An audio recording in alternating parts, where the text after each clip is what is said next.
শাশুড়ি মা না থাকার কারণে পুরো সংসারটা, পুরো কাজটাই আমি একার হাতে করছি। অসুবিধা সেরকম হচ্ছে না, তাও একটু একটু হচ্ছে, অসুবিধা নেই, পুরোটা সামলে নিতে পারছি। কেন কি বিয়ের আগে থেকেই আমি রান্না বান্না, ঘরের টুকিটাকি সমস্ত কাজই পারতাম, এই কারণে সেরকম কোনো অসুবিধা হচ্ছে না।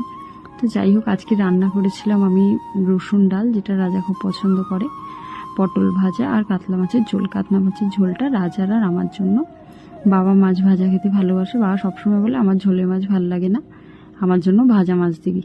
তো যাই হোক, বাবার জন্য ভাজা মাছ এই রান্না করছিলাম। এই যে আমি সমস্ত কিছু এখন এই বাড়িতে এসে, শ্বশুরবাড়িতে এসে যা রান্না বান্না করি, সমস্তটাই আমার শাশুড়ি মায়ের কাছে শেখা। মায়ের কাছে একরকম শিখেছি, শাশুড়ি মায়ের কাছে একরকম।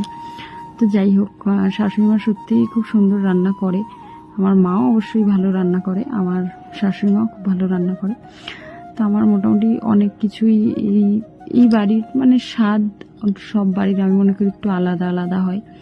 তো এই বাড়ির সবাই যেরকম পছন্দ করে সেইভাবেই আমি শাশুড়ি মায়ের কাছ থেকে সমস্ত কিছুটা মানে শিখেছি রান্না বান্না।